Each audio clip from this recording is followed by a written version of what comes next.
Welcome back to another episode of the Twin Elements podcast, proudly presented by Venture Hunting and Outdoors. If you're like us and passionate about hunting, spearfishing, and many other outdoor-related pursuits, with an eagerness to fast-track your learning, then this podcast is perfect for you. G'day legends, welcome back to another episode of the Twin Elements podcast. I'm joined here today by James, and we are going to be devoting a little bit of time into answering some of your listener frequently asked questions. The last month or so we've been attending a number of events in person. We had the Venture Hunting Rut Ready event in Brisbane at their mega store in Springwood. We also recently returned from the Flow State Outdoors expedition or expo, which was at the Wodonga Racecourse and Expedition Centre, where we got to meet a heap of people face to face. It was an unreal couple of events, and just further, motivated us to keep going with this podcast. But we just, got to chat with a number of people, as well as have been getting inundated across the socials and email. So we figured it a perfect time to try and get back and answer a couple of questions in one place. Something that heading into the rut we thought might be able to help and assist some hunters with some questions being answered, as well as learning a few things ahead of what's set to be a pretty exciting time in the Australian bush. If you have any questions and want them answered on the podcast, please make sure that you send them in to info@twinelements.com.au. That's our email with the subject outline FAQ, or please send us a DM to any of our socials. We have the Twin Elements account, Ayden Doumtsis Outdoors or James Doumtsis Outdoors, and we'll make sure that we get back to you there. And if we think it's going to help the greater community, then we'll try and touch base on the podcast here and get that out to the greater audience. Alrighty, so without further ado, we'll jump into the podcast. There's a reason they say, get serious, get Hoyt. Ayden and I have always shot Hoyts, and that's because we're rough on gear. Our bows are constantly getting knocked and thrown around, but we know they will stand up to the test when the time comes. Hoyt has created the lightest, best performing carbon bows on the market. While some people change their bows like the season, I've had my old girl since 2019 and she's still performing flawlessly. If you're in the market for a new bow, get serious, get Hoyt.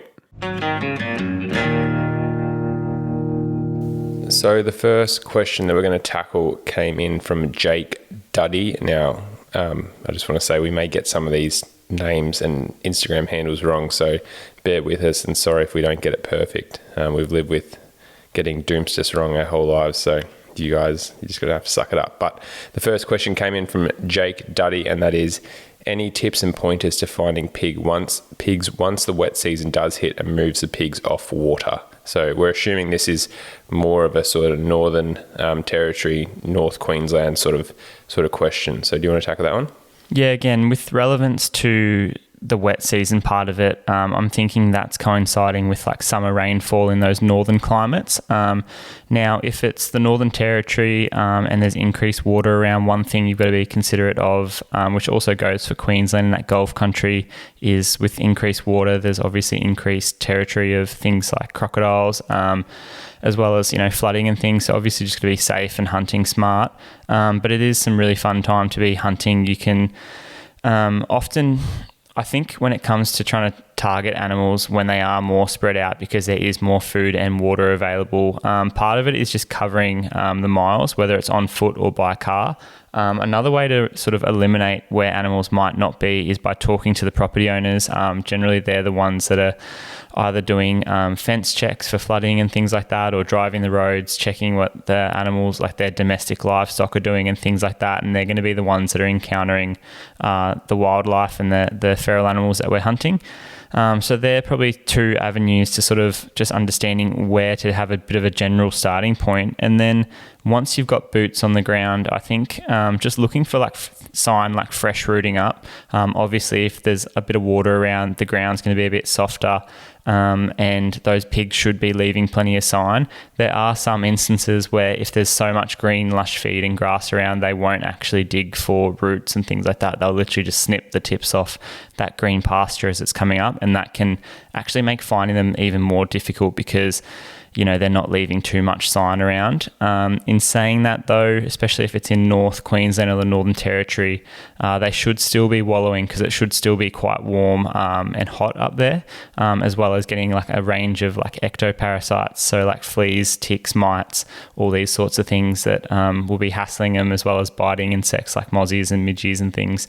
And sometimes they'll wallow just to prevent those insects from attaching. I think, as obviously when we think after the wet, or most of the time I think during the wet, so like if it's depending on the access and stuff in the Northern Territory, like a lot of these places are going to flood and sort of become inaccessible, or a lot of the area and country is going to become inaccessible via vehicle. Like you're probably taking a chopper into some of these locations in the Cape and stuff like that, and North Queensland maybe a little bit more accessible. But I would mainly be focusing all my efforts around the food source. Like obviously there's going to be shelter everywhere. Water is going to be abundant. And so generally speaking for me, I'm going to be trying to target the swamps where they might be, rooting up in the water and stuff, and trying to get to like lily bulbs and that type of thing, where previously sort of it's almost become landlocked, where the ground dries up so much and becomes so hard that they can't actually root up the earth anymore because it's so dry. So a lot of that country becomes accessible again, and plants often shoot for the first time when the wet hits again. So for me personally, I'd probably be trying to hit the swamps, find where the pigs are going to be feeding. Like they're not going to be feeding unanimously across. Like some swamps won't even be touched. You'll look at it and you'll think it's perfect, and then you'll go to the next one's completely like rooted up, and that's because like the water level is at a perfect height for that area to be rooted up, and also whatever bulb or whatever they're chasing at the time is at the perfect sort of time in the season, I guess. And so for me, I would be trying to chase that food source, and it can change very quickly from like week to week. So that's where what Ayden was saying about like trying to cover country, hopefully there's enough vehicle access and you can cover a heap of country, doing some e-scouting beforehand if you haven't been to the place, or even if you've been there a fair few times, like trying to put some pins into some big swamps and stuff like that. But yeah, I'd be visiting, especially if you're chasing pigs. I mean, even buffalo and stuff, like they obviously spread out in the wet, but there's still going to be a few living around every swamp, like they're water buffalo. But yeah, with the pigs, you're going to be trying to hit the swamps and hit those main food sources, but you may have to cover a lot of country to find the one that they're really hammering and targeting at that time. It can be quite hit and miss also, especially when they're moving through as that vegetation throughout the wet starts to increase and get a bit thicker. Pigs are really like typical. They do like to just feed and kind of move on the go. And especially if they're just doing that and eating grass on top and not rooting up at a particular spot, it can actually be quite difficult to hunt them, especially if they're like walking one day and then moving a couple of kilometres to the next, and they can cover quite a vast distance as well. So wet season hunting is definitely a lot more hard and difficult than the dry season when they're more reliant on water. It can just be a little bit more hit and miss, but it's definitely a good time if you can find the sign and find sort of where they're living and moving. Can be some good hunting as well. So best of luck with it, Jake. Our next question comes in from Mark Bass, and he said, how do you approach your hunting spots in the dark? How concerned are you about headlamps and noise while it's dark? So with moving in the dark, I guess I try to, generally speaking, not use a headlamp personally, especially because I think like times during the rut, for example, if deer, like a headlamp, especially in mountainous terrain, is going to be quite visible. Like if you're making your way up a ridge, well, everything in that basin is going to be able to see your headlamp. And if then days after days after days, which obviously where most of the people that listening to this are probably going to be hunting quite intensely during the rut, like if they're seeing that headlamp every day, then there's a pretty high chance, well, I believe personally, like how many times do you need to be wearing a headlamp and then bump deer with it on or not on, or them smell you or whatever before they start making that correlation. So I try not to wear a headlamp really at all, even if it's like, unless it's like emergency, like or trying to trail something like that. That's just my personal beliefs. And so I just know, like hopefully you've scouted the blocks beforehand, and you've got routes and trails and stuff worked out before the rut even, or whatever, whenever you're hunting and stuff, like you've worked out some trails in the light that you can walk, that you're not going to like break your ankle or whatever. Like there's a fair few places now that have like cut-ins and stuff, or you might work out a really good game trail going up the side of a hill or something like that, so you can get up to wherever you need to be at first light. The other thing I try and do, just from like a tactic and hunting point of view, is like I try and move and get somewhere earlier, and be moving up a ridge like when it's actually like black sort of dark, if that makes sense. Like, because when you're, just say first light, just say at the moment, for example, first light I know is about 6:10 in the morning, and sun up is at like 6:35, where I'm living in Armidale. So I try and get to the place at like 5:20 and be moving up the mountain that I want to be up on between like 5:20 and 5:40, because I find between that like 5:50 and 6:10, even that first light period, like the light's starting to become that grey light where you still can't see because you've got no colour, and it's quite difficult. You can glass, but like every shadow looks like a pig or a deer or something like that. But at that time, they can see you very well, and especially if you're moving up a mountain and it's semi-open, stuff like that, things can see you very well. And so personally speaking, I try and be up there before that, even the first light period, and that's where you're like generally listening, especially during the rut. You might be listening to croaks or listening to roars, trying to pinpoint animals, because often as that first light starts coming through, reds will stop roaring, especially if there's more hunting pressure. So I personally don't really like using headlamps. I'd like to have all my routes that I know, like, and the property fairly familiarized before, when I'm hunting on them and stuff, so I don't need to use a headlamp and I can walk in where I need to. And then secondly, I actually try and move in. And this is something that's probably come with age, I think, too. Like I feel like when we were probably a bit younger, we used to try and cut it a bit finer and stuff like that. And like we'd probably run late more. Whereas like I feel now, like I would rather wake up a whole hour earlier than be 3 minutes late, because I can't think of, even like up north with pigs and stuff, like how many times you'd be like, oh shit, like, and you try and cut it fine. And then you get to a swamp and you watch a boar walk off a swamp, or, you get somewhere and then, you hear one red roar or whatever, and then that's it. And then you're like, fuck, well, if I got there earlier, could he have been roaring more or whatever? Like, and I just think so many times now, like I'd rather be half an hour earlier and just have to sit there in the dark, because, and normally it pays dividends, like especially on pigs and stuff. Like I can't think how many times I've got to a swamp and you hear pigs squealing and there's a sour and heat as they're moving off into the thick stuff, or you hear a dingo howl that you didn't, like it only howled once and it didn't howl after it got light, for example. It just gives you that heading and that direction. And same with like the reds and the elk and everything like that. Like I find that the hunt's now starting way before first light, and I don't know if that's just a change in experience and stuff like that, but I'd rather be like an hour early than 2 minutes late. So I definitely avoid headlamps. And noise, it's not too bad. I'm not too concerned about snapping twigs and stuff like that, especially like when you're walking in the dark.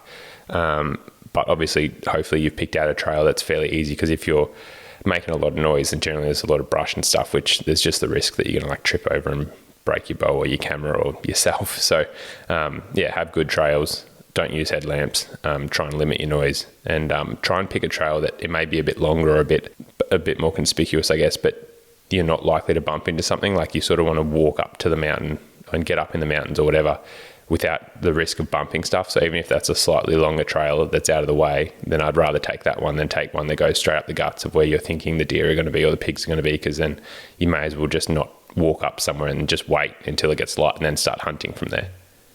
Yeah, I would sort of, I differ a little bit in the sense of I definitely will use a headlamp. There are so many different variations that you can use in terms of like low beam mode, red lights, all these different things. So rather than having it on full blown sort of spotlight mode and be flicking your head around up in the air, looking at where you're going, sometimes I'll use a torchlight, and you can barely see it, let alone the guy behind you. And I don't think a deer is going to see it down the gully. So these are just things that if it means you're going to actually access a place a little bit quieter, a little bit safer, a little bit speedier, then I'll definitely use a head torch. I'm not a massive, it's similar to with deer scent, and when people say, oh, do you put deodorant on in the morning? I think if they're going to smell you, they're going to smell you. I'm more worried about wind. So if I think the wind's blowing the complete opposite way, then I'll do a kilometre detour to get around the right way. Whereas I think for me, headlamps and things, like if a car drives past and makes a lot of noise, driving on a track right above where you want to hunt, I think that's a little bit different to if, you're doing a little bit of walking in a spot, especially like in thicker bush. I'd rather just be safe and know exactly where I'm traveling.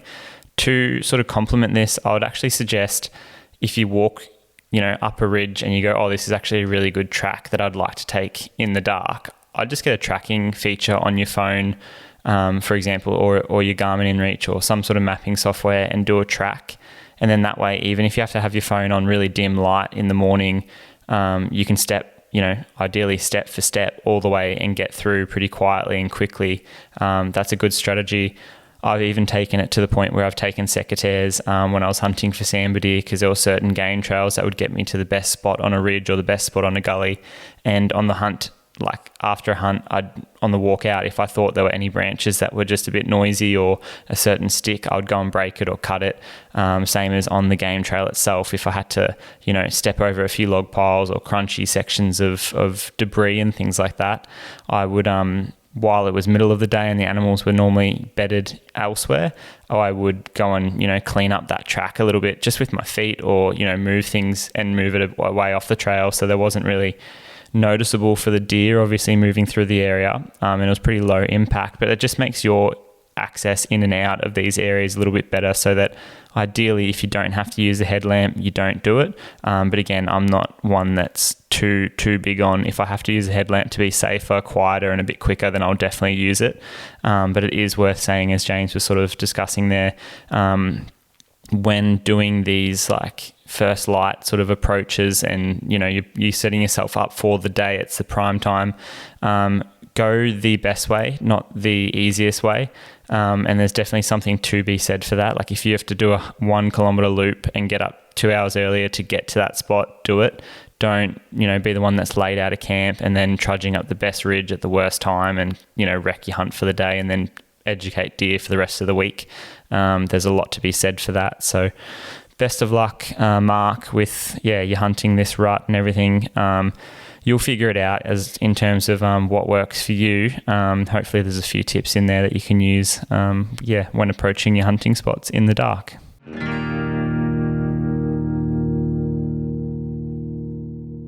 Venture Hunting and Outdoors is Australia's premier hunting retailer. Venture started from a team of passionate hunters with the mission to give Australian hunters the resource they deserve.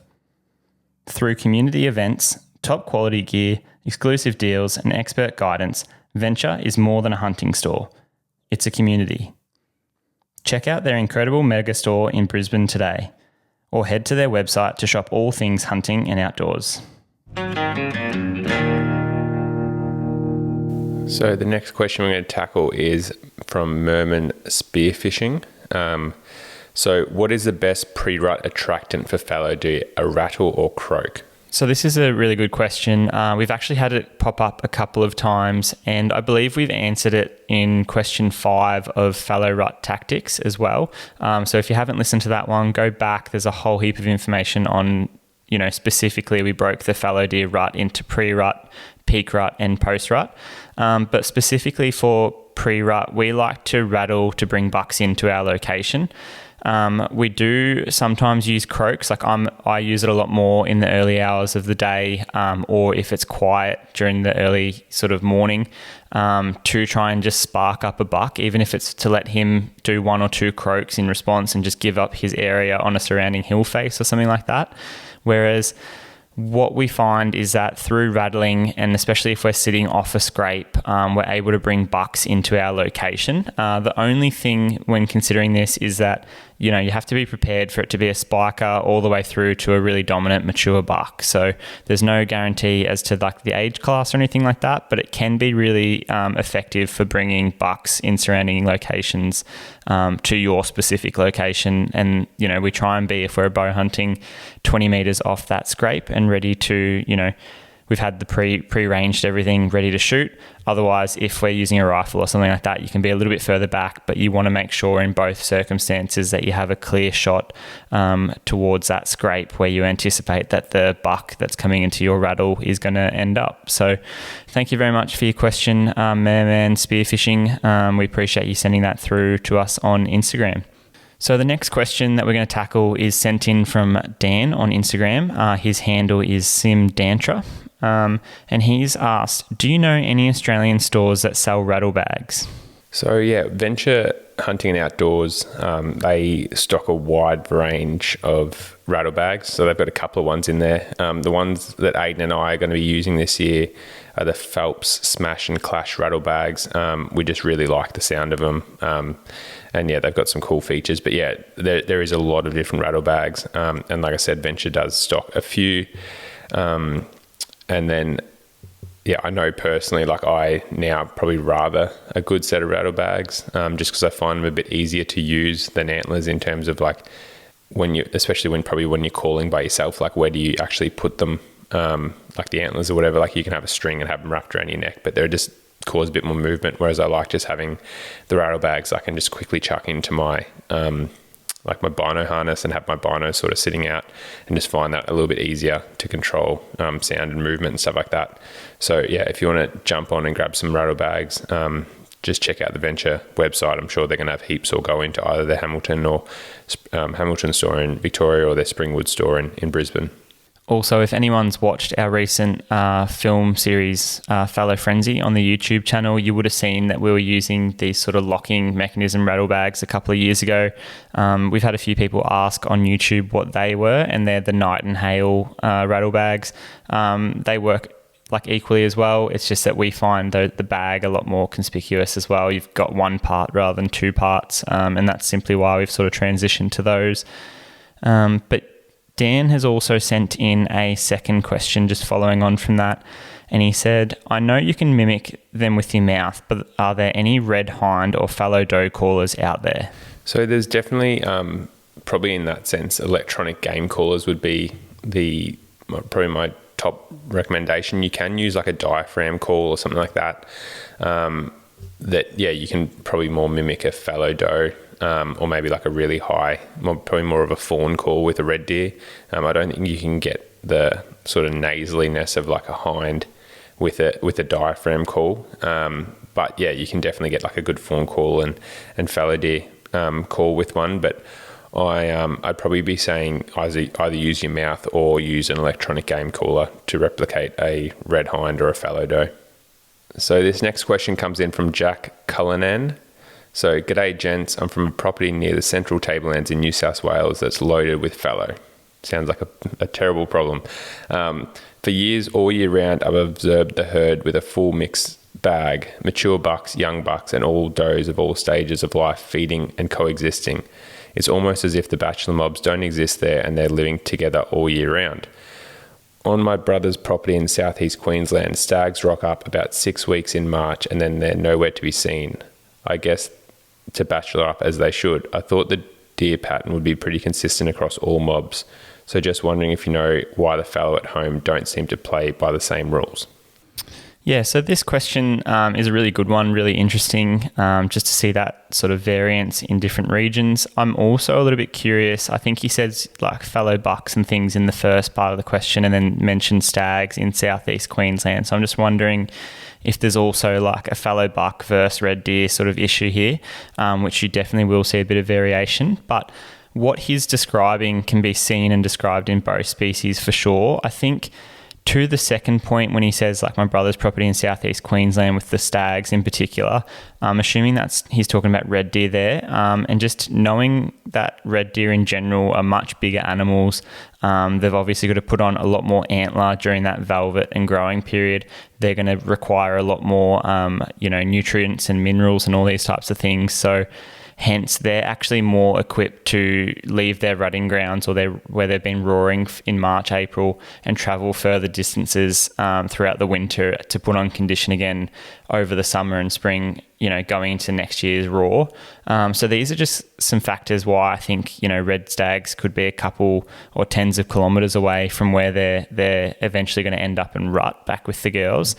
But to answer your first part of the question as to why your block seems to have, a mixed bag and bucks with does all year round and things, it could simply be that it's just a really good ecosystem there where, pressure is potentially low and those big bucks aren't feeling threatened by, hunters, because obviously, when bucks finish rutting, the last thing they want to do is be around any other deer. They just want to go and eat and put on condition essentially, and they're going to do that typically in a nice quiet little spot where they don't have to move far to bed to then go back out to feed to bed, because again, antler and velvet is one of those really fast growing tissues that requires a lot of nutrients and feed coming in to obviously put on all that growth. So considering that, it could be a property where, the feed is actually really good.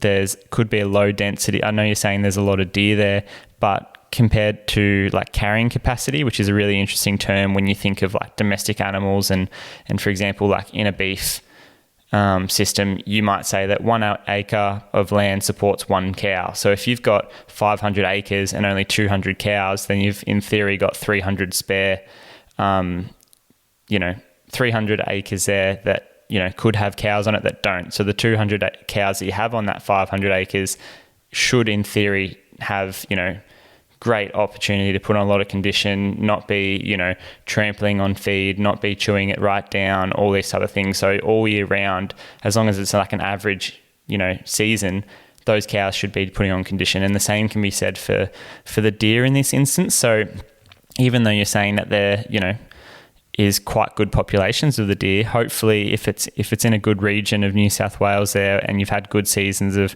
feed, the bucks in particular might not have to be travelling much to go and put on condition, and they might be very content staying on this particular property. I've seen this all up the east coast from sort of Western Victoria to Eastern Victoria, and then up now to where I'm in Armidale and even like Southeast Queensland for the reds and stuff. Like it can vary from property to property quite a lot in terms of like I hear it all the time where there are places where red deer especially will just rock up to rut for 6 months of the year. You can put trail cameras out on dams all of the year, never see a red deer. Come the 10th of March, you see your first hind, they rut all the way through March, April, the end of April, they're leaving. And so same with fallow deer don't tend to move as much. They tend to have more of a home range. But yeah, it depends. I think Ayden's hit it perfectly in the sense of like, I think it comes down to hunting pressure, but also mainly nutrition. Because yeah, like I've got some properties now where the bucks piss off in New South Wales where the bucks like leave and they aren't there until the rut. And then I've got other ones where they, they're year all round there and they velvet there, and then they rut there and then, so on and so forth. So it really does just depend on the block and the property. I think that red deer do naturally sort of segregate themselves more, but I also think that they sometimes don't travel as far as we think they do, and they often just find those really secluded, these are the stags that is, they find these really secluded, gnarly, thick gullies and just sort of work out where the pressure is very low and their feed is very good, and they just sit there for months. Like once these big old mature stags, like once the pressure's like trying to find those non-pressured pockets once the rut's disappeared, and there's no girls to be bred, because even now, like talking to farmers, like that's all I do through work. Like there are places where they see stags all year round and they see hinds all year round, and like typically you'd think that the stags would leave, but it just depends on the nutrition, the hunting pressure, and these guys only hunt during the rut and then they leave them. Which is interesting because if I had stags on my properties all year round, I'd be hunting them all year round. But these guys just seem to hunt them during the rut, but they see stags all the time, and they're working, like they're just cattle farmers. So they're obviously out there every day, tending to the fences, tending to water, whatever they need to do. So it just depends, and like I'm sure there's a million other factors to answer that question regarding like why they would decide to leave or why they decide to stay with fallow and reds. But I think Ayden's nailed it where he says, yeah, nutrition's probably the biggest one. And then like hunting pressure is definitely going to be the second biggest factor. I think also on this, not to harp on it too much, but there are factors with like quality of the feed as well. So I think what James said in a lot of these like southeastern places, there's a lot of like natural bushland and then, pasture improved places with, lush green protein rich clover and sort of natural forbs and grasses and things like that. And that's going to be, as long as the carrying capacity and population isn't too high, that should suffice for most of these deer because they can go and obviously browse and graze on, wherever they like. The fences and things that we have here for stock don't really contain them.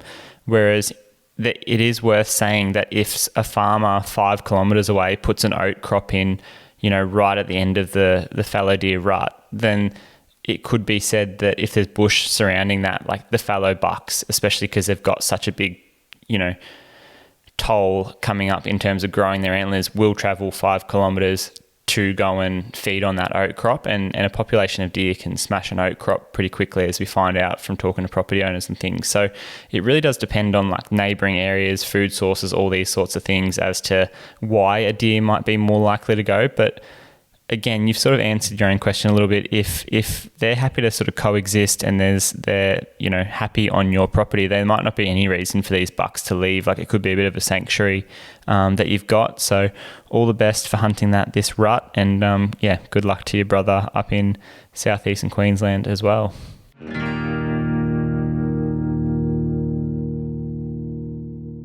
Originating in Texas, USA, Numa Outdoors has formulated a durable, breathable, quiet and comfortable camouflage lineup for all terrain, seasons and pursuits. You may have seen us across our socials running the new Renegade lineup in our recent Northern Territory adventures. That's because the Renegade lineup is perfect for early season, hot and humid conditions in the heat. We're pleased to announce that the Numa camouflage lineup is stocked exclusively by Venture Hunting and Outdoors here in Australia and available now. Head to their website to check out the whole range today. Our next question has come in from Luke Rosso. He says, I've just gained access to a new block. Where we live, we're all on small blocks, let's say 300 to 500 acres. The block I got access to has great numbers. However, I've been a bit reluctant to hunt it too much because I'm worried about pressuring the does too much. Is that a fair assumption, or do you think it wouldn't matter come time for the rut? Great question, Luke. And, great to be considering pressure this early. We're in early March now, so leading up to the rut. I'm sort of facing a bit of this personally too, where I've gained a few new blocks around where I live leading up to the rut. And it's one of these, what do you do? And ideally what I was doing first was being fairly passive, to be honest, and just sort of sitting up on the mountain, trying not to put much scent on the ground, trying to just glass a lot and sort of work out naturally where the hinds are moving, where the does are moving. But more recently, I think as we get closer to the rut, especially because you sort of need to work out, like especially one of these blocks, like the wind is crap pretty much everywhere is what I've worked out, but you sort of need to work out where these deer like go to bed, where they're feeding, all that stuff, which you can work out from,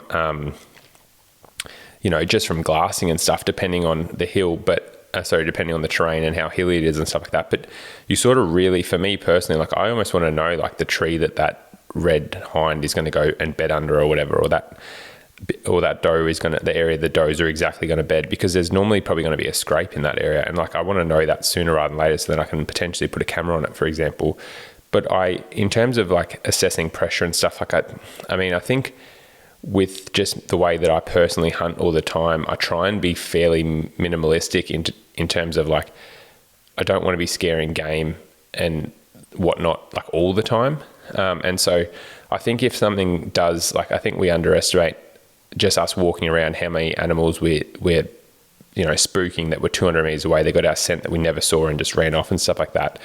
But I don't think it has sort of the implications that we think it does. Like, I think in the whitetail game, like, they harp up, like you can't do anything. You got to be super silent, blah, blah, blah. But I remember watching and listening to a couple of stuff from like Mark Canyon, who's like, you know, one of the gurus in whitetail and everything. And he said when they were doing like the back 40 for meat eater and stuff, like they were out there, you know, literally like plowing the ground, doing all this stuff, like on there all the time, filming, had heaps of people hunting and stuff like that. And he didn't even notice like a change in the deer behavior of whitetail, which, you know, they talk about being some of the like the spookiest. And these were the big bucks, not just like any whitetail. And so I think that carries through with the deer. Like I think, yes, they may, even if it's like a 300 to 500 acre block, like it may mean that they sort of move off, but they generally come back. Red deer may be a little bit more sort of like if you just keep pressuring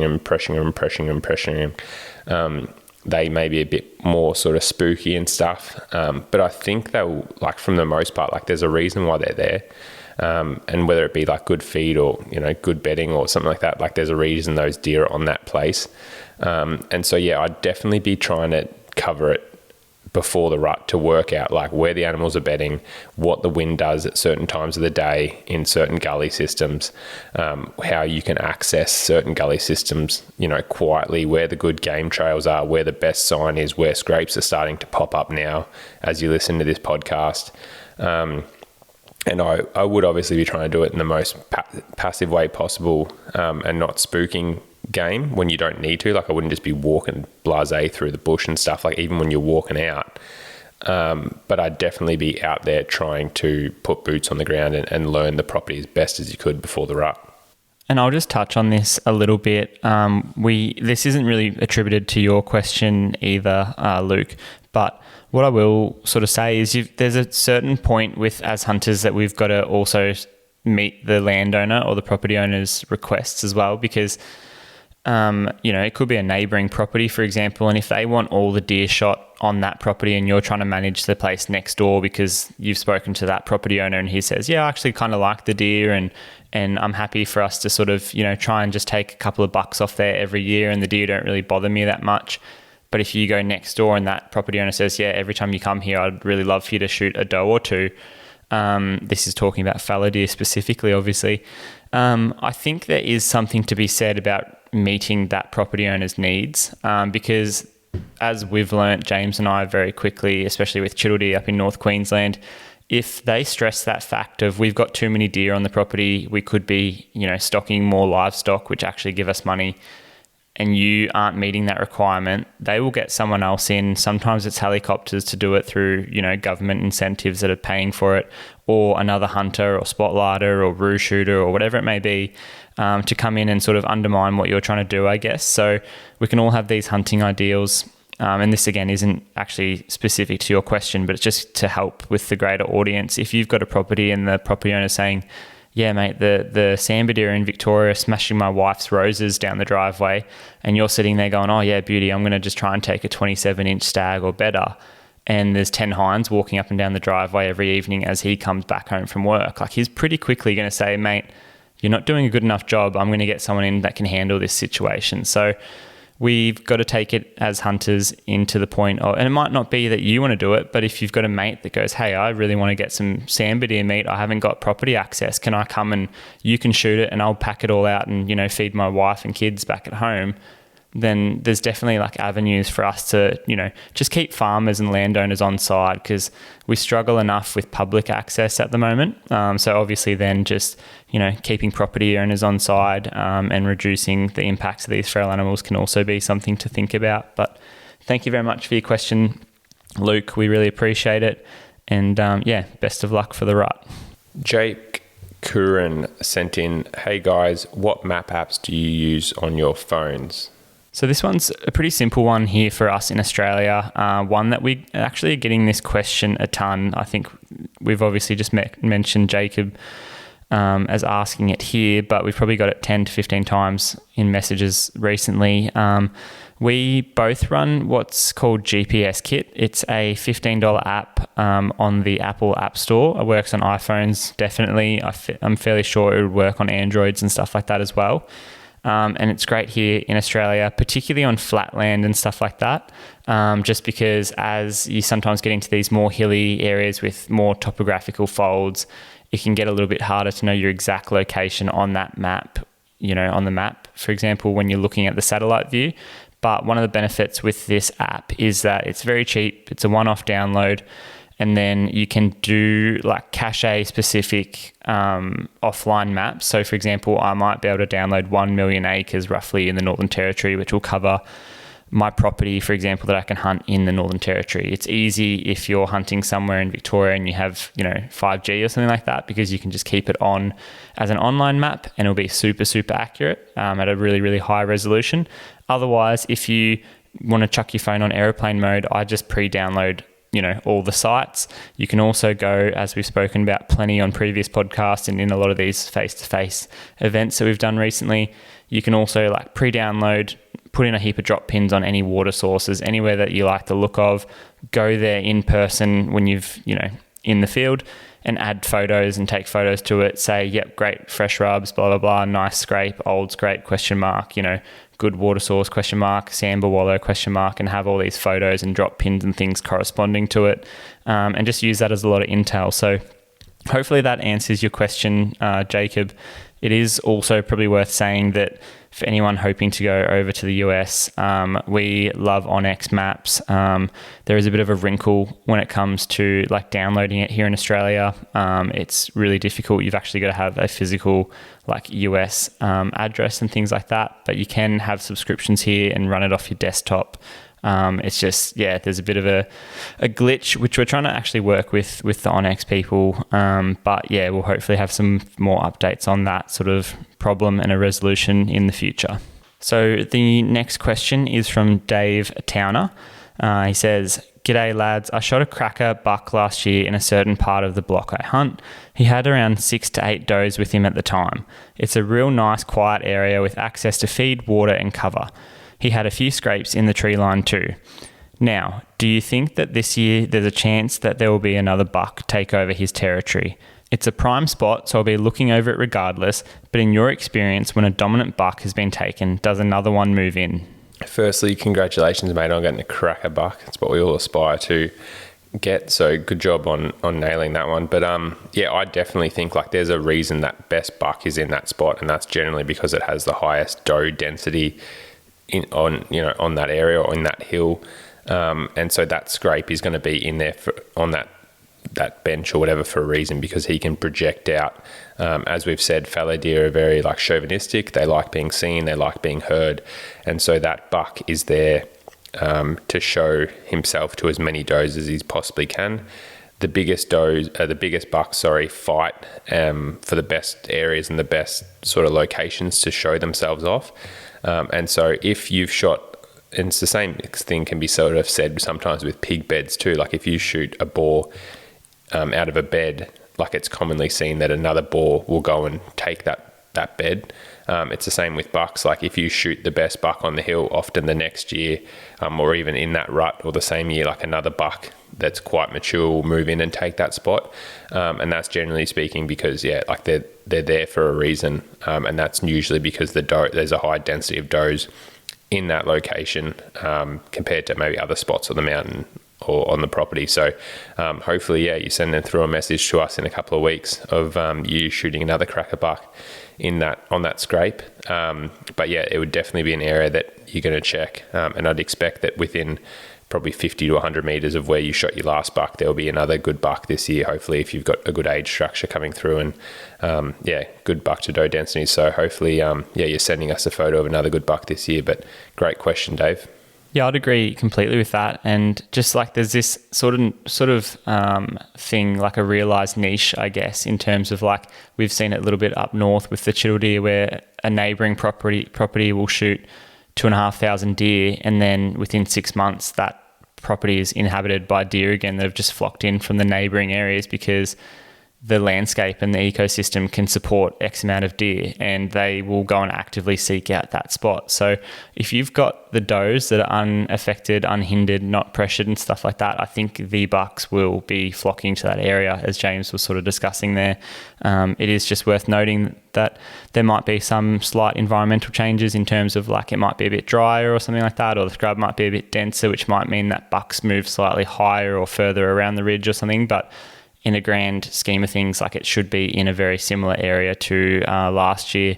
So yeah, good luck, mate. We hope to hear from your hunts and some success.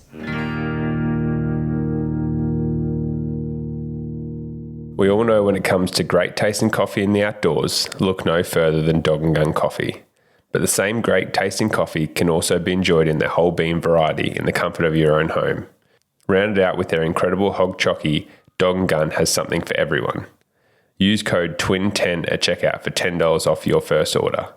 Discover your brew of choice today. The next one comes in on our YouTube channel from Michael Gumley Guitar. So he said, assuming it hasn't been addressed in the second half of the podcast, but where do you start looking for red deer, and do you have any idea where I can find red deer in Victoria? So this one's a bit of a tricky one, just because we definitely don't try and blow up spots or blow up areas or anything like that. We try and keep things pretty unspecific here on the podcast, just because people are obviously working very hard for getting their areas and things like that they're hunting. I think it's pretty safe to say in this instance that, there are certain regions and places in Victoria that are known to have, traditional red deer herds, for example, like the Grampians, the Otways region and Kinglake sort of area. They're massive areas with a lot of, dense bushland and even in the sense of the Grampians, big national parks and things. The Otways have got a lot of ranges, state parks, all these sort of things that act as a bit of a harbour for feral animals to obviously go into really thick bush and not be, hassled by humans. So I think there's no mistaking why those animals are there. But generally, as far as it comes to red deer in particular, or not even red deer, but deer in particular, typically deer are often held obviously in captivity for either venison or velvet or things like this, sometimes even hobby farms. And then throughout history here in Australia, they've been released either accidentally or through, purposeful release or escape or things like this. And then that obviously leads to them inhabiting and scattering, populations in those sort of areas. So there could be deer anywhere in Victoria. Again, I haven't lived here, for a long, long time, so I'm not particularly in the loop. As I said earlier, there's a few regions where they're sort of more known to be, but I would honestly, if you're really keen, just hit up Facebook groups, hit up, pubs, notice boards, anything like that.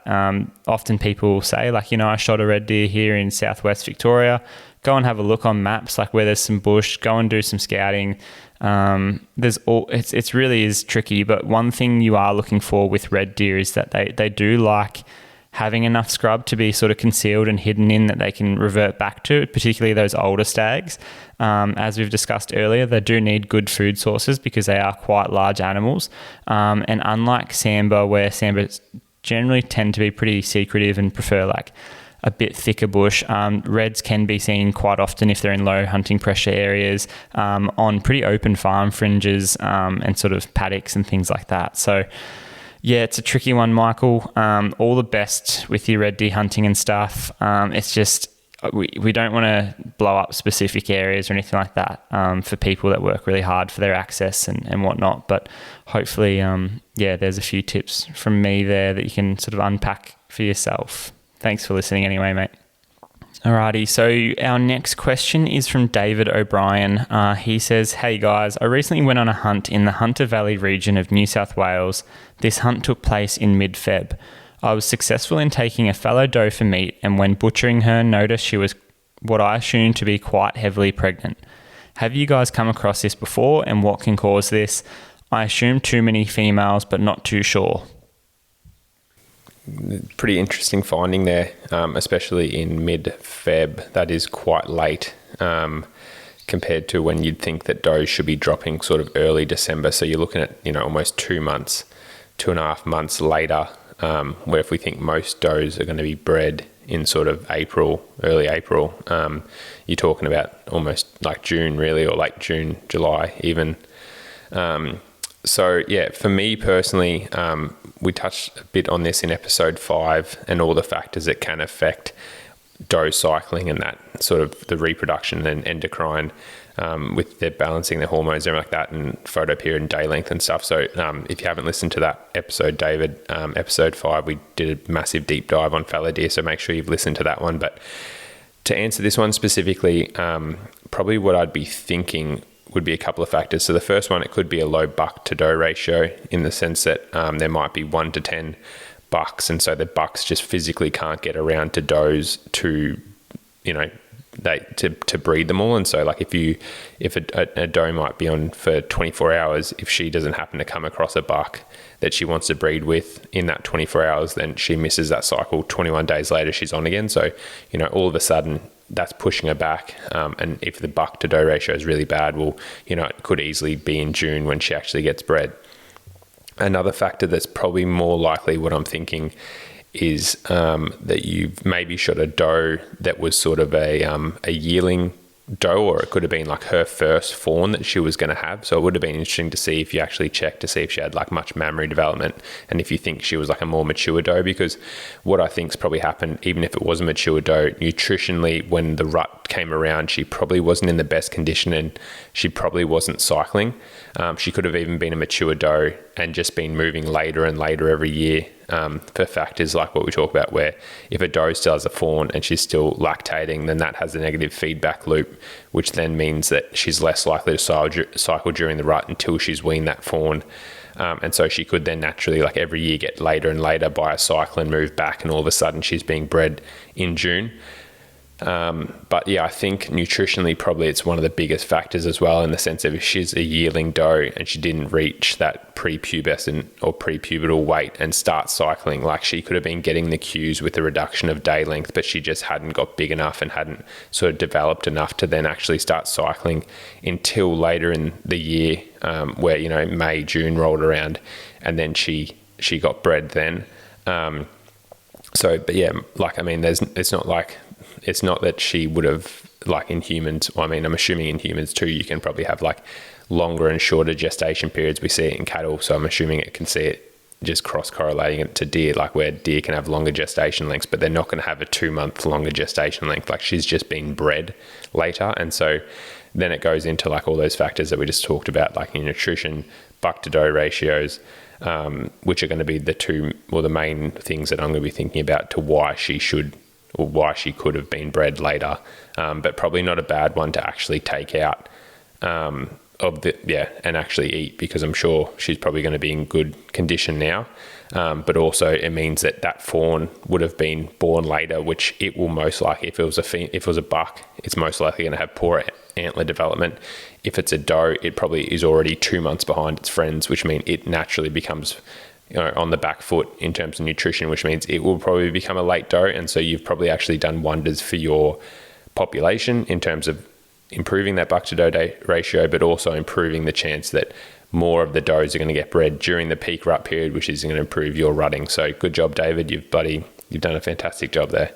I think it is also worth saying that disease potentially could be a factor here. Obviously, not all pregnancies go really well, in the sense of sometimes they do carry fawns to term, but then they may get, a uterine infection or something like this. Something might go poorly, which takes, a couple months further. They may wean that fawn and everything like that, but then rather than be able to come back into season with a normal uterus in March, April, she may have just fully recovered and involuted her uterus come June, July when she got pregnant, and now she's 2 months later again.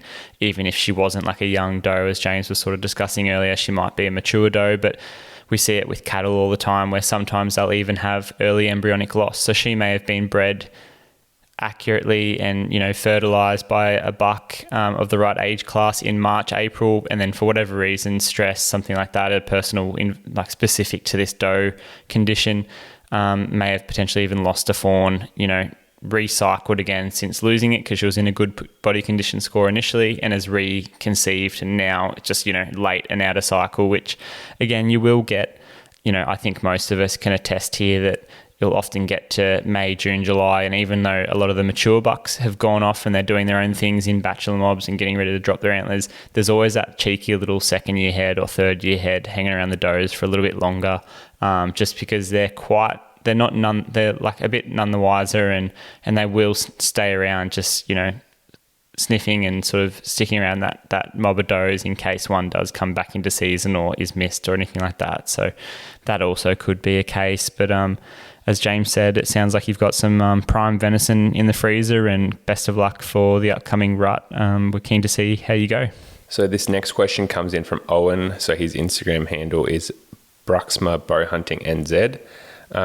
Can you vocalize a red deer hind call on the podcast? I know what I use and what I've heard it multiple different ways, and I was wondering how you call. So do we both want to do it, or do you want to? Oh, I think in this case, I'm going to chuck in a fawn call segment that I recorded a couple of years ago in southeast Queensland. It's mainly just a fawn, and I've got it on my Instagram and stuff. But I think I might have even sent it to you, Owen, when you sent through this question. But I'll put it in this podcast for everyone to hear, and that's a fawn.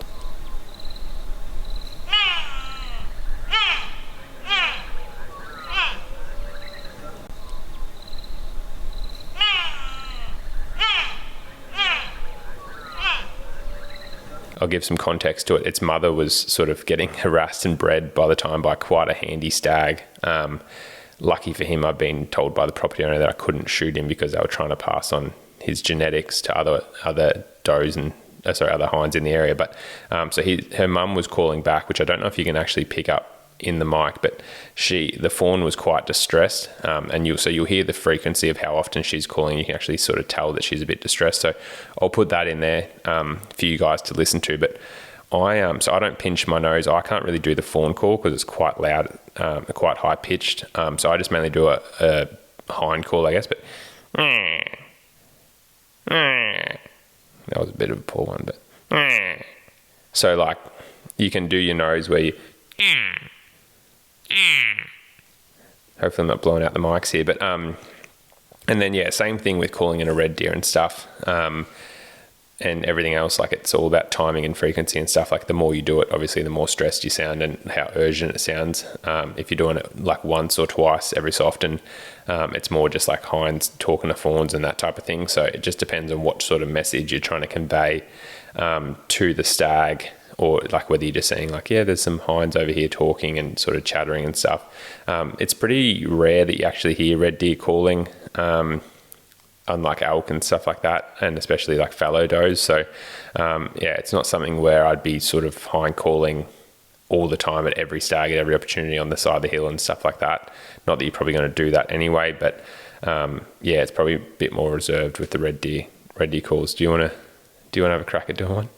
Yeah, I can give it a go. I just honestly, if you don't know what a red deer sounds like, I honestly think they sound like a young, immature crocodile a little bit. It's like quite a nasally sort of, a fallow doe is, for me, I say mew, as in MEW, and go meow, meow, meow. And you can do that as high pitch or as low as you like.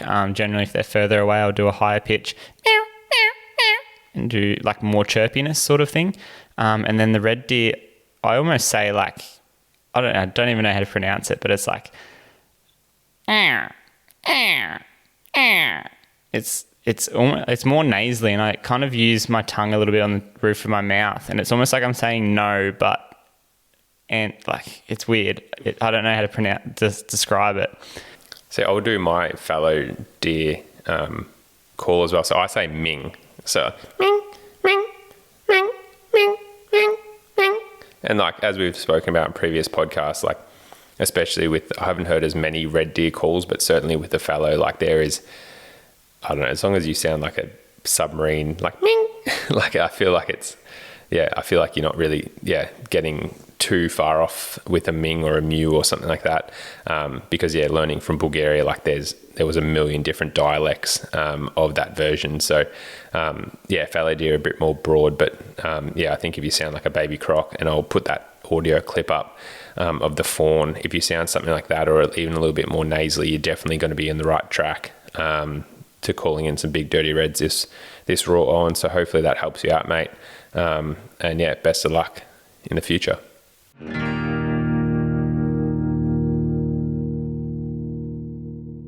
Born out of necessity, Day 6 designs and builds specialised equipment for hunters. Their arrows are bomb-proof and consistent. I'm currently running their 275 spine shafts. The split between the usual 250 and 300 spine shaft is perfect for the heavier broadhead that we run. Coming in at 11.8 grains per inch, this setup is perfect for all game here in Australia and beyond. Next one comes in from Nick M. Burgess. So how to scout state forests for the rut.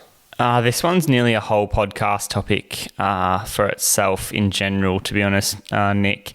But we do appreciate you sending it in. So I'll try and touch on a few tactics that you'll have to sort of elaborate on just because we're due to time constraints. Probably can't get to it in enough detail, but this is something that we will discuss in a future episode because it sort of relates to not only state forests, but massive parcels of land or new properties in sort of more particularly like Queensland, the Northern Territory, where you could be hunting on 50,000 acres or 100,000 acres or 1,000,000 acres and things like this. And a lot of the time you might be driving from, quite a few hundred kilometres away to get up there, and you can't necessarily just do it every weekend. It might be a once or twice a year sort of affair. So you do want to do a lot of pre-scouting, which is the idea behind this question, especially if it's in like a state forest in New South Wales or something like that, and you've only got a very specific like balloted couple of dates or weekend or whatnot. Whereas if it's in Victoria and you can, hunt it for, as long as you like, then it's a little bit different. You might be able to do a bit more in-person scouting. But the biggest thing I would lean on here is, one, I would probably try and talk to other hunters, especially if you know that someone's gone and been successful in the rough area. I wouldn't ask them for their best tips or best gullies or, where their wallows are or their scrapes are or anything specific like that. I would just say like, hey mate, like, are there any particular regions where you think there are deer? Like it might be the north corner of the place, or don't even try down there. It just gets flogged by other hunters, or, things like that. Other hunters might be completely secretive, which is well within their right, but hopefully someone can give you, a bit of a tip or tactic. Another consideration I would suggest is probably similar to what I was saying there about the Northern Territory and what we were talking about earlier with the GPS kit, is jump on maps, jump on Google Earth, anything like that where you can get a satellite view, do a heap of pre-scouting. You want to be trying to look for water sources, checking topography. If you know that in the region, for example, you're hunting somewhere in, New South Wales, and you know that on private property that your mates hunt, they have all their bucks rutting at a certain elevation because of the soil type or the vegetation or whatever, and that's just generally where the deer like to be. And you can translocate that to your place, which might be a state forest that's only 30 kilometres away as the crow flies. It could be just a place to start where when you go and put boots on the ground, that's the elevation you're at come the rut, because that's where you're anticipating the bucks are going to be, smashing rubs and all these things and scrapes. And that's where, knowing the nearby areas and tendencies, I guess, of the species that you're hunting. So if you're hunting fallow deer during the rut, then I'd obviously be looking for a lot of rubs. If you can try and find where the does are going to be, that's going to give you, a helping hand. And then the last thing I'd say is just put feet on the ground if possible. If it's obviously like a balloted section where you can only hunt for the weekend, then it makes your learning curve and difficulty of achieving what you want to achieve a lot more difficult. But that's part of the allure of it, I guess, and the challenge to it, which would be a very exciting prospect. But if you can get there, repeatably and hunt it quite a bit, I'd be getting feet on the ground. Like, do this pre-scouting while you're at home and can't get there. But then I'd be putting feet on the ground and really just adding to your intel, taking heaps of photographs, using tracking maps and features. And because you might find, and I'd be trying to hunt, what I do a lot in new places is I'll hunt for the morning wherever I think is the best spot. I'll hunt with the wind in my face and do a massive walk, or sometimes not even walk a lot, but just till 2 o'clock in the afternoon. And I consider that like a normal morning hunt in a lot of instances, will be just after lunch. Put the animals to bed if I've seen animals, not blah, blah, blah, blah. But then I'll try and take a different route back to the car. Even if the wind's on my back and I've got to do like a 10K loop to go out and check out some new spots, I'll do that just to say, oh shit, I actually should move my starting point for next time 3Ks in this direction because this gully is going to be better on first light. Whereas if you just walk in and then straight back out the exact same route, one, you're probably like scenting up that really good area that you try to identify and hunt on first light. But two, you're not really realizing any new ground that could be in the area. And that's where I think just, chucking a heap of drop pins on a map is going to help, because if you can go and do one big loop and then go and hit out a bit further and, walk back and check a few drop pins, say yes or no, whether it's good or not. It's just going to help you sort of put together these sort of state forests, because it is a totally different sort of type of hunting, I guess, compared to private. Yeah, and you've nailed that there. And like you said, this could be a whole podcast series in itself, really. A couple of things that I'd probably add is with state forests, like often they're native bush. And so if you've got areas that sort of fringe areas that butt up against improved pasture, farmland and stuff like that, that's for me personally where I'd probably be starting, because, so much of what we've tried to highlight here, like everything's driven by nutrition, and those improved pastures are definitely going to be where, especially more so red deer, but even fallow deer are going to be hitting more than the native bushes and shrubs and stuff like that. But yeah, Ayden summarised it perfectly. First thing I'd be doing is talking to as many people that I know hunt public land as possible and checking as many forums, even if they're like deer habits don't really change. So like stuff that you find in Australian deer forum from 10 years ago is probably still relevant for that national park now. Like unless it's been chopper shot or burnt or something significant, or the deer are there for a reason. Like, some of these national parks might be 100,000 acres or more, and they're probably only in a couple of thousand acres. There might only be 5,000 acres of it, but they're there for a reason. So doing some e-scouting as well beforehand, and knowing if you've got previous knowledge of where you think deer normally like to hang, maybe checking out some 3D maps and Google Earth and stuff like that, figuring out the best walk. And then honestly, like what Ayden said, I would just be walking. It probably sounds a little bit bad in the sense that, because it's not your place, and it's interesting, reflecting on this sort of question, than one we had from Luke earlier, where he was like, I've just got access to 300 to 500 acres. Are you concerned about sort of scaring the deer and that type of thing? In compared to yours, and it probably sounds bad, it's like, okay, with this state forest hunt, you've only got a couple of days and it may actually be stuffing up the people that come in after you. But if it was me personally and I was trying to get an animal on the ground, I would be walking, and it's my first time in there or whatever, I would walk 15 to 20 Ks a day, which is definitely not my rut tactic on my normal blocks. And I would be trying to cover as much country as I possibly could, knowing that I'm potentially going to be scaring game, but try and find where that game is, because 90% of the game's got to be in 10% of the country. So you need to find those little pockets, and you're often going to be walking miles and miles and miles without even seeing a shit or a rub or anything like that. This is obviously deer specific. So I'd be trying to find the best areas by covering a lot of country, whether it be with your feet or glass. And I think Ayden said it perfectly too, where don't walk the same route in and same route out. You'd be better off walking down the massive gully so you can walk out the other gully, or walk up the gullies, the actual valley floor sort of thing of the system that you're in, if it's mountainous terrain, and try and cover as much country and learn as fast as you can, whether it be from talking to other hunters, e-scouting, or boots on the ground. You need to just accumulate as much information as you can, and hopefully you can get there, a couple of times, like we talk about before the rut, for example, but also just throughout the year if you're just trying to get meat or even big heads and stuff, and just try and learn as much about the property or the state forest in this example as you can. I think also, not to harp on this too long, but to complement what James was saying there, and what I think of when I think of state forests, it's generally not pasture improved. There's no one managing the place. It's generally, parks or whatever is managing it, has sort of left it to be a natural bush block, which, as you see,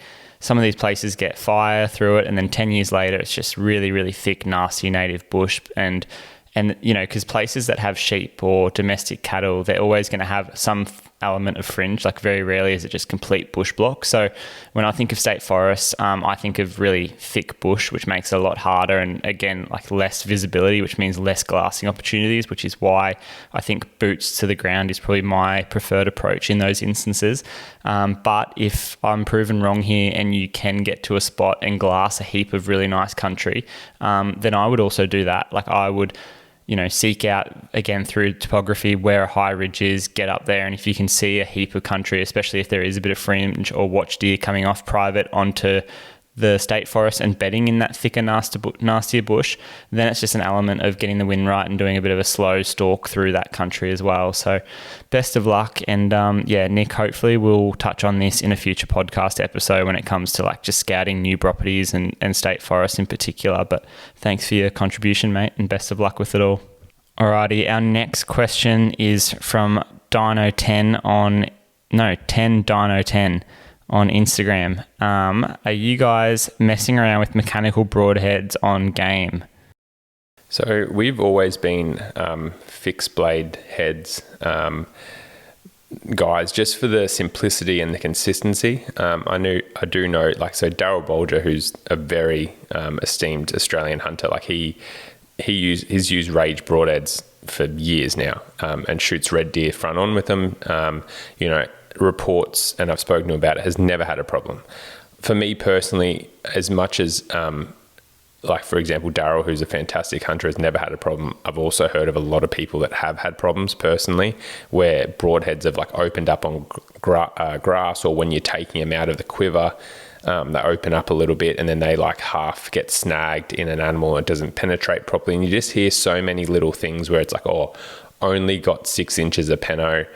And it just leaves you wondering, like, is that because it hit bone, or is that, like, there's so much stuff where I think it just increases the risk of things going wrong. And so for us here at Twin Elements, we've always been a fixed blade or a 2-blade broadhead, fangirls, I guess, where we've always just used 2 blades.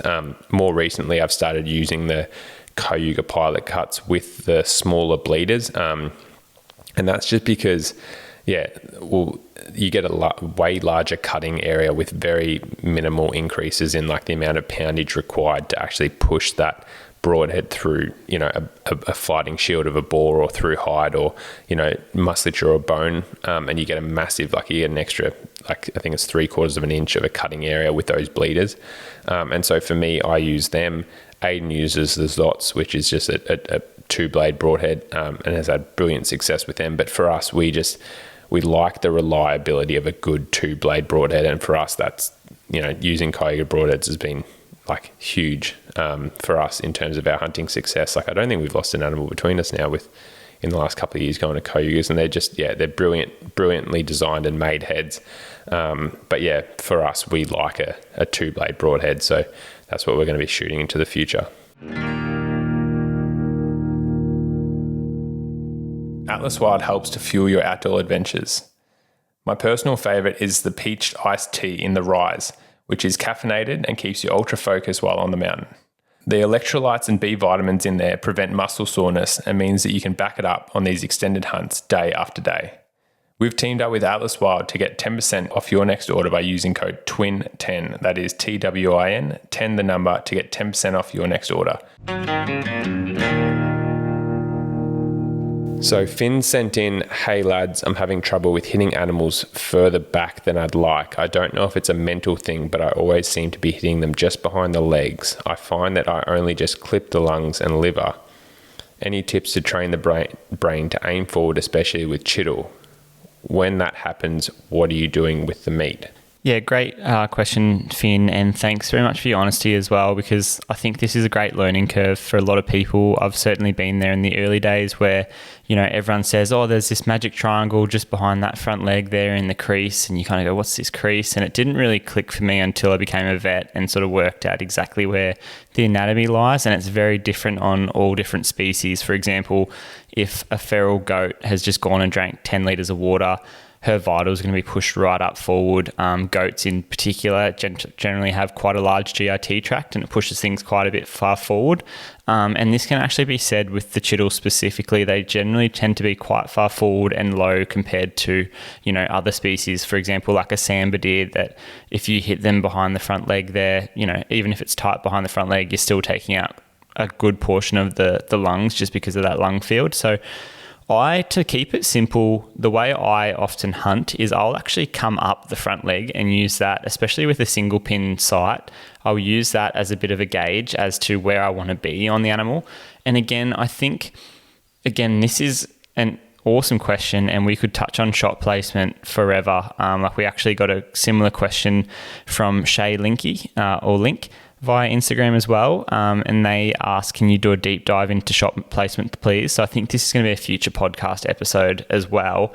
But it also, I think with your psyche here and, acknowledging the mental part of it, I think a lot of hunters, particularly when they haven't shot, not saying you haven't shot a lot of game, but I remember earlier days for me, you always got had a bit of this fear of hitting bone and hitting the front leg, whereas as my setup's changed, and this is coming back to the previous question about shooting solid 2 blades, cut on contact, having a good poundage, I've got no issues of punching through the scapula. You want to generally avoid the humerus, which is a bit lower where the elbow is and things like that, and come up a little bit higher. But I typically aim up that front leg, especially on a broadside animal. And as they take that step forward and move that front leg, because their shoulder effectively is covering their heart and lungs. So the second you go behind the scapula and behind the humerus there, you're getting behind where the heart and lungs should be. If you're shooting quartering away and aiming for the offside, that's when it comes back into play. But if you're shooting an animal broadside, especially if it's taken, if its legs are perfectly symmetrical,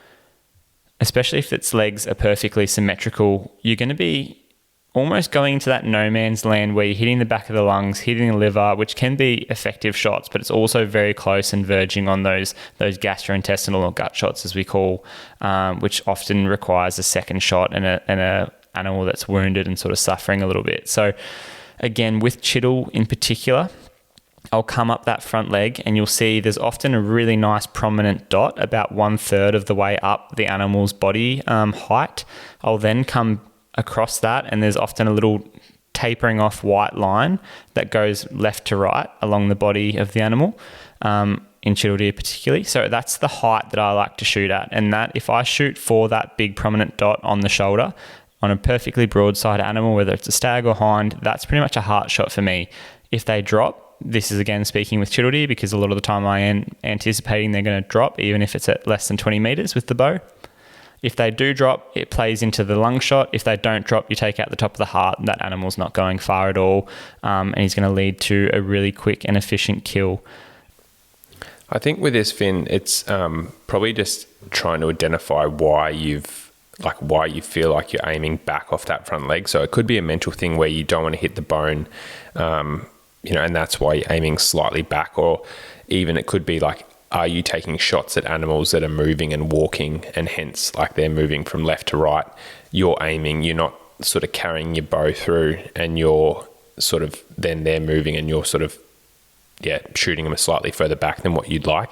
Maybe stopping them if they are walking, or anticipating that you've got to like sort of be aiming slightly in front when you shoot, for example. But I think a couple of things. So what I would probably do is if you like, I would be looking at Brad Smith has done some incredible videos on, I think he put them up on the Cayuga YouTube, but also on his own personal Instagram about like animals and dissecting them, and the anatomy and everything like that of the front leg. So especially between like the humerus and also the scapula. So just check those videos out, because I think that will put a bit of peace of mind, and especially like if you break down some animals yourself and stuff, and just see where that leg structure works. So that's the first thing I do, just to get the structure in your mind, maybe put yourself at ease about hitting bone and that type of thing. And if most people shooting over 60 pound with a solid 2-blade broadhead and solid like decent arrow weight setup, like you're going to punch through most of these bones on a broadside shot anyway. So I wouldn't really be too concerned about the bone structures, but just so you know, and also just for knowing where you aim, like a lot of people aim off that back leg, but especially if you're aiming low off that off that front leg, don't aim off the back leg. If you're aiming low off the front leg, then you're, like what Ayden said, there's that no man's land pocket where there's not really any lung fields. Like the lung fields are up back off the front leg and higher, like above the top half of the animal. Whereas if you're aiming like low in that bottom third and stuff, like really you're probably in the diaphragm, sort of maybe liver area. But yeah, watch these videos to understand the anatomy. And then whether you've got like horizontal pins that come out your bow, or whether you've got like a vertical. So Ayden talked about a vertical single pin, like a spot hog sight, whereas like the option archery pins, for example, they're all horizontal pins. So it might be better for you to have a vertical pin where you can like actually line up your sight straight with the leg in a broadside shot, to secure where you need to be shooting. Like if you're coming back off that leg, then you know you're going too far back. Another thing is there's some incredible 3D archery targets nowadays that really like highlight. I think the Terra Firma just brought out one with Brad Smith and Robbie Austin and a couple of other guys actually, where they put everything in the perfect spot, and so you can actually start practicing at home and putting the arrow where the heart is, and these guys have literally shot hundreds of animals between them, and you know that you're going to be shooting in the right spot. So just getting that mindset and that muscle memory. But that also leads into then, like, I would actually recommend you just go out, mate. And if you've got goats or pigs and stuff on your property, like, I would probably just go out in like a very low stressful environment and stuff, and probably just shoot some goats and shoot some pigs and stuff like that. And just try and really nail that shot sequence. Like, it might be a buck fever thing. So just trying to work through, like, go out there and actually just shoot some critters. Like, you'd probably be doing some good for the property owner. You can put some meat in the freezer, but also just for like you and the ethics of taking shots and stuff like that on maybe bigger game or things that you're a bit more lustful on. Just taking the time to perfectly work out where you need to be hitting these animals. And there's nothing like actually, emulating like a real environment. So going and actually getting some critters on the ground is probably going to do some wonders for your shot sequence.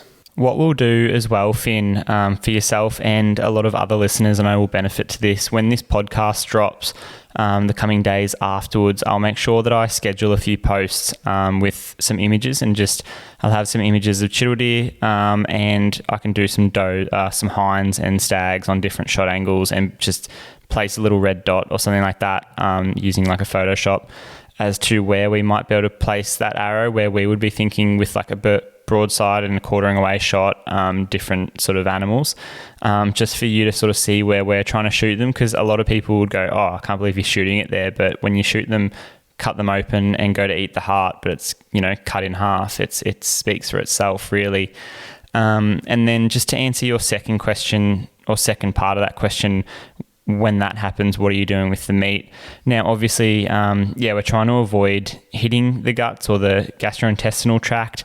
Often, one, because it leads to spoilage, but two, if there's prolonged, time between that animal actually running away and dying, and you've got to do a second shot and things like that, even just the heat of that animal, stressing and things like that can have effects on the meat.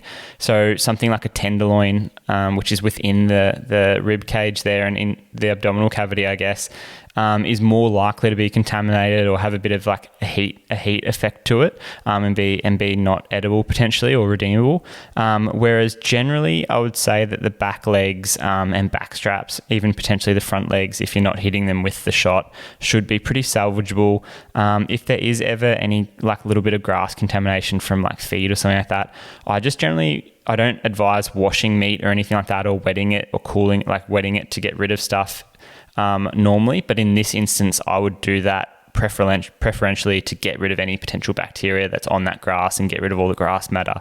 Otherwise, I normally just try and let stuff air dry in a nice, cool, shady spot. So, or ideally in a cool room. But that's where, before putting it in that place, like a cool room where you're going to let it hang, I would be washing it, drying it adequately, just to get all that sort of grass matter and material. And that goes the same for blood, hair, milk, anything like that, urine, dirt, whatever contaminants are on meat. It's always best to get that off before you sort of let it hang for a while. So I think the meat would actually be fine in most instances.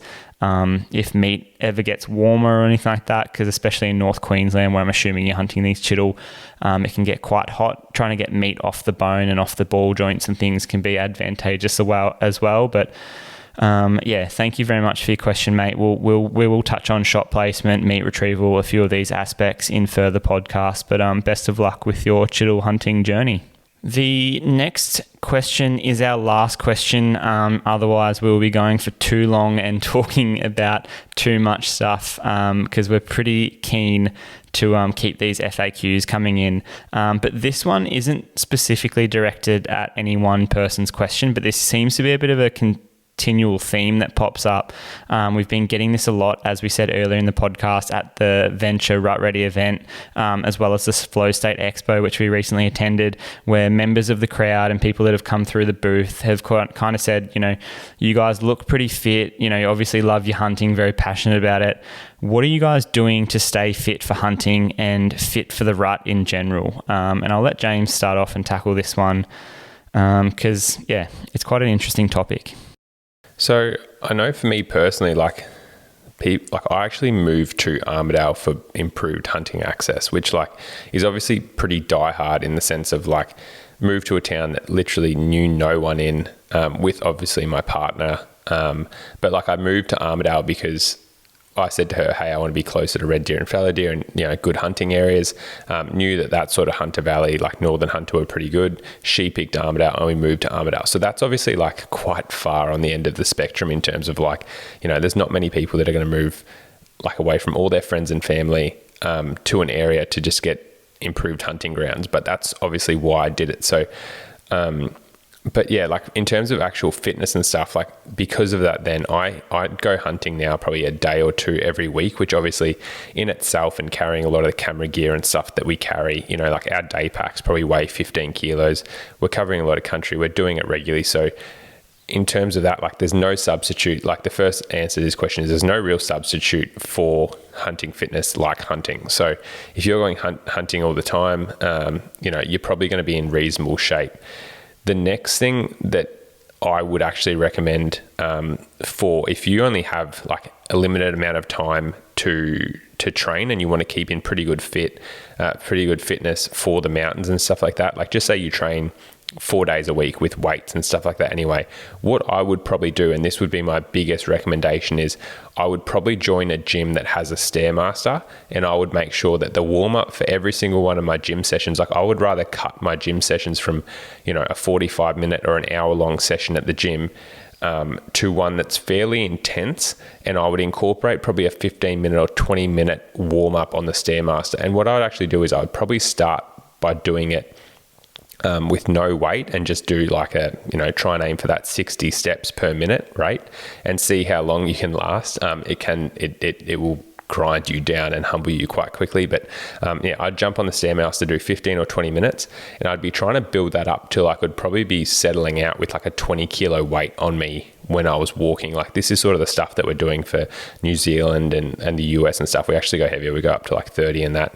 And we'll do that for like half an hour and try and do like over 100 floors in that time. But that's sort of the stuff that I recommend if you did want to really keep mountain fit, especially like if it's sort of flatland stuff, you're not probably really putting like a base level of fitness is probably going to be fine.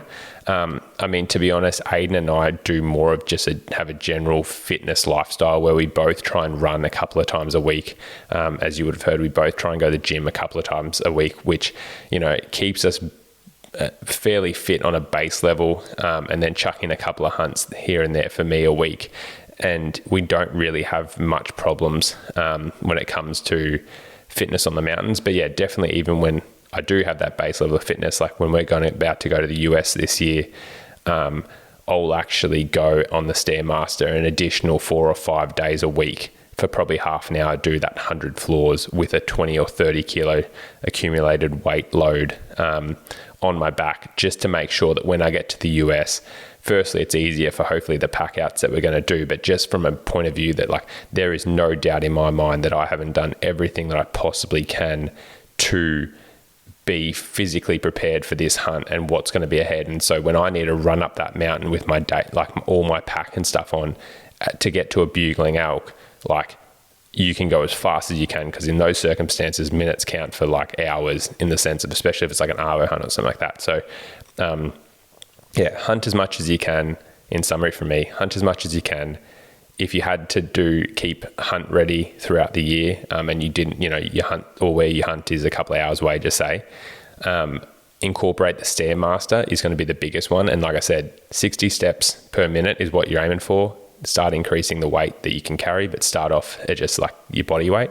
And I'd be doing that as the warm up for your weight session. I would rather be trying to do that than, get massive biceps personally, with, how, like, especially as we get older, like, I know it probably sounds a bit silly, but I don't care that much what I look like now. And, like if I can bench 120 kilos or whatever, like I'd rather just be overall fit for sort of longevity and everything like that and be fit for the mountains. So I'd rather sacrifice time under a bench than time, getting up a hill for sort of thing. So the Stairmaster is going to be the best thing if you live in like some of these big cities and can't get out all the time.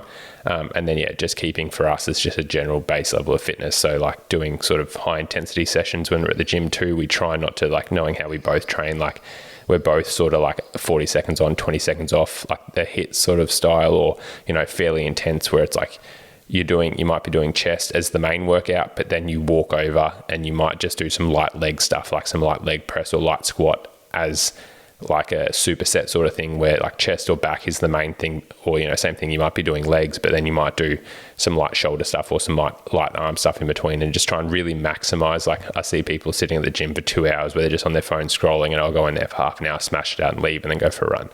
So just trying to maximize your time in there, maximize your outputs, and yeah, just keep that base level of fitness. Yeah, I don't really have anything further to add to that. I think general interval stuff is really, really good, and just doing hard things more often, whether it's trail running, hiking, you know, rucking, chucking weight in your pack if you can't access a stair machine, and just going up the mountains, doing some hikes.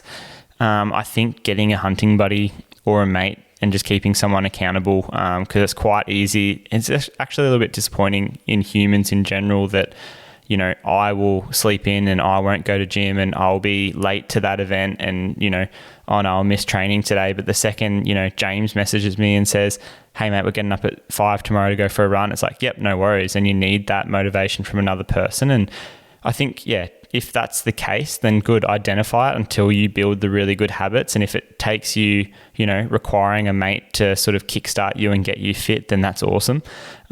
Just be accountable, especially when it does come to, you know, if you've identified that hunting is your passion and you want to get fitter in general and have, you know, a healthier lifestyle and stuff, then even little things like assault bikes, rowing before a workout, doing all these things can really be like a good avenue to, one, just raising your heartbeat, because I think hunting is more of a marathon type pursuit where you're not, you know, deadlifting some deadfall, and then that's it. You get to wait for 10 minutes and then do it again, and then wait for 10 minutes and do it again. Like hunting is like you climb the deadfall, you go under a tree, you fall over a log, you go down the creek, and you're doing that for hours and hours and hours and hours with 20 kilos on your backpack. So it's those sustained yet repeatable efforts over a long, long period of time. So the better you can work with your heart rate up at a certain level and almost have a bit of mobility and a bit of endurance and a bit of strength, like you really do have to be, you know, we hear this hybrid athlete a lot, but hunters are incredibly, you know, when you're doing it in certain environments, and if you are really hunting hard, like you do have to be very, very physically and mentally fit. So that's probably my contribution. I'll round that out there for myself. I think just adding another thing in, like knowing the demographic of the people that listen to our podcast and watch our videos and stuff like that and follow us on Instagram, like generally speaking, it's a male between the ages of 20 to 35. So like, you know, doing this sort of thing is like, we talk about like the stuff on the assault bike and, you know, the stuff on the, you know, the Stairmaster and going to the gym and all this stuff. But I mean, like there are guys out there that are probably 50 and 60 and stuff like that, like more closer to dad too, where, you know, you might be starting to get a bit long in the tooth and might have a little bit of a beer gut as well. But it's like, if you don't do any level of base fitness, like my recommendation for you guys would be like, just put a pair of sneakers on with your partner or your wife or you know, whatever, or a mate, and just go for a walk every morning around the block for half an hour. Like, I mean, when it comes to the rut, like just having your body be prepared for that load of like you, like I can't think of how many times we've taken people chittle hunting, and they're generally, you know, older men, where like just standing up for hours on end, glassing for chittle deer. Like we might only walk 4Ks in 8 hours, but people struggle to just even be able to do that because they're not used to just standing up on their feet all the time. So that's where like just getting your knees and back and stuff used to you being active and walking around again is probably some of the first steps before you then go and jump on a Stairmaster and chuck 20 kilos on yourself. You probably break yourself. So just like, we always talk about moving the needle in the right direction, even in the smallest increments that you can. So like for some of these other guys where, or, you know, even if you haven't done that much fitness and stuff, like, you know, go with your wife or go with your kids or go with a mate or something like that.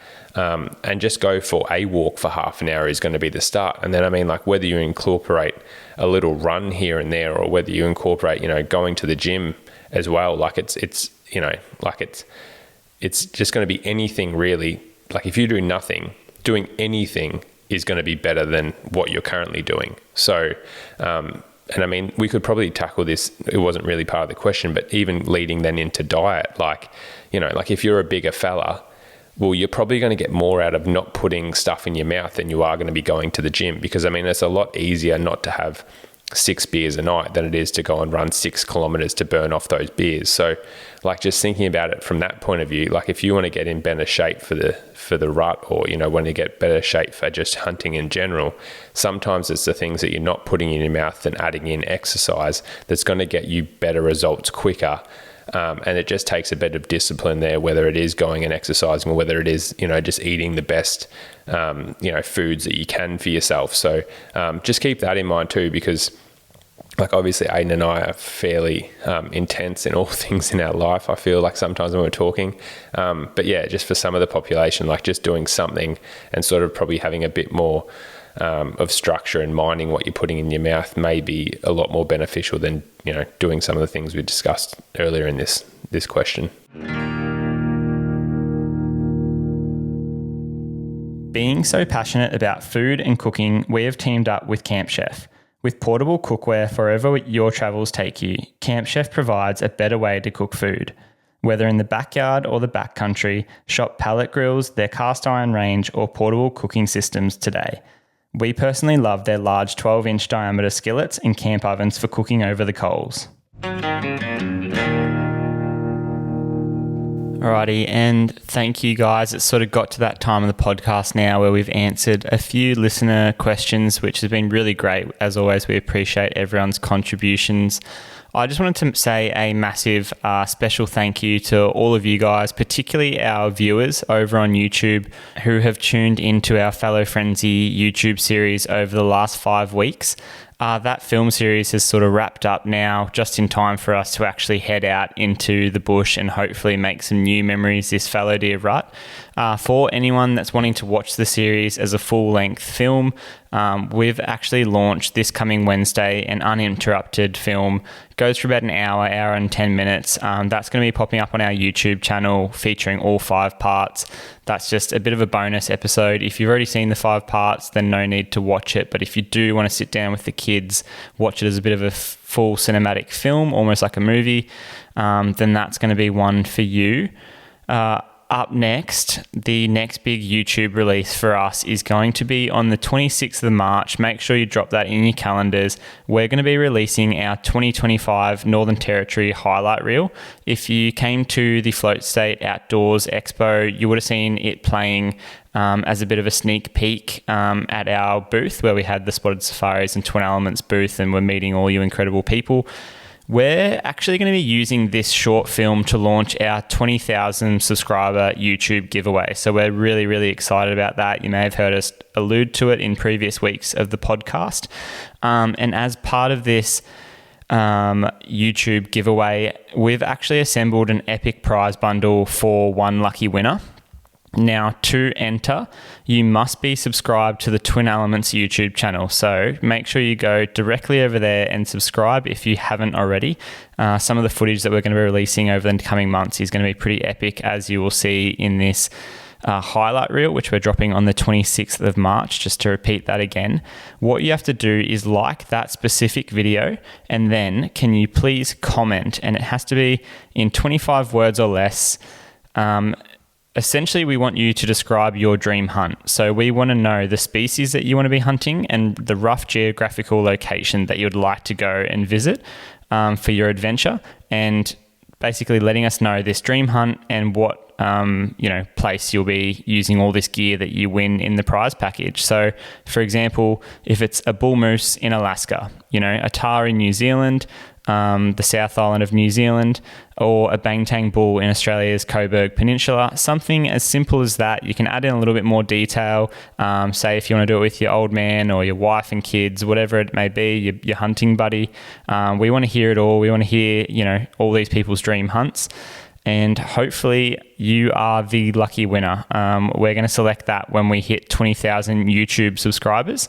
The terms and conditions of this is that, unfortunately, it is restricted for Australia and New Zealand residents only, but that is going to be primarily our YouTube subscribers, as we've seen like the demographics of who sort of supports us. So please go over 26th of March, which is coming up pretty quickly. Get excited for that highlight reel. There'll be plenty of information dropping on our socials over the coming weeks to keep you guys in the loop and remind you of this.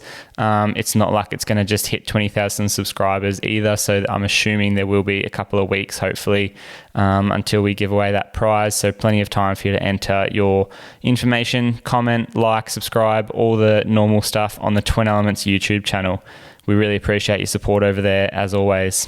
The next video series that you'll be seeing on our YouTube channel, which we're just chopping up mad in the editing room at the moment, is the Against All Odds film. So what we're doing at the moment is putting it into more of a vlog format.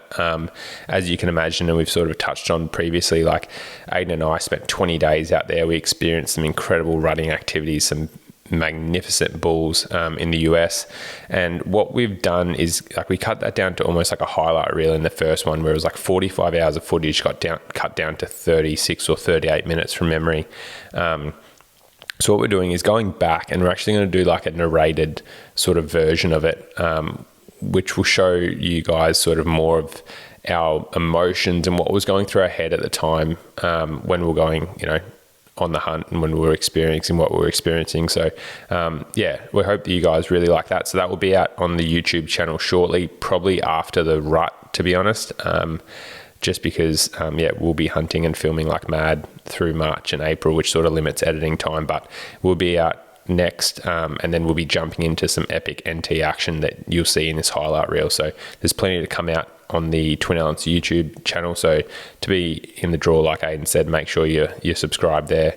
But also there's just going to be some insane action coming out there. So make sure you're staying up to date. But what we've also done is we've just finalized our Twin Elements website, which one of the major features on that is we're now selling prints. So we've had a lot of messages in the history of Twin Elements with people asking to buy our prints and photos and stuff like that. So what we've done is we've edited up our top 40 favorite photos in the history of our hunting, I guess, and also just photography.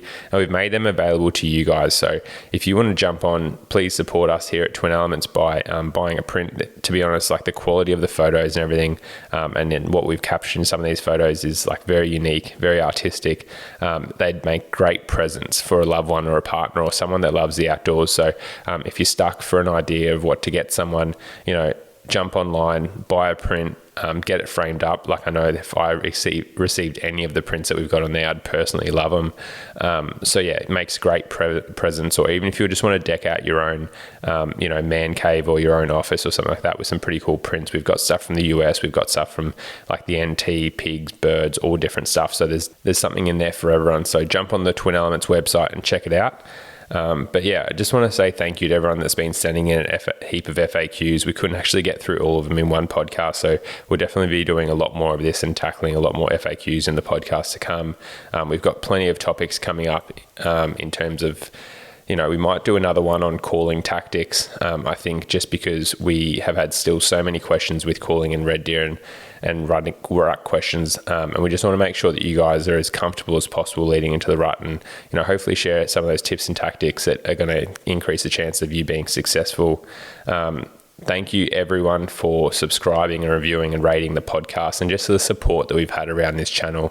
Obviously Ayden and I are really putting a lot of time and effort into it this year, trying to pump out the content for you guys, whether it be on social media or whether it be on our YouTube channel or whether it be on through this podcast. So the amount of support that we've got is really, really appreciated, and the feedback that we're getting, people sharing it with friends and stuff like that, everyone's just raving and loving it. So thank you so much guys for the support. We're just going to keep on trucking on, keep on getting everything rolling out to you guys. So thank you for the support, and we'll see you next time on the Twin Elements podcast. Have a good rut and raw, and please send us in any photos of your successful trips or unsuccessful trips. We want to see you guys hunting and implementing all these tips and tactics. Cheers.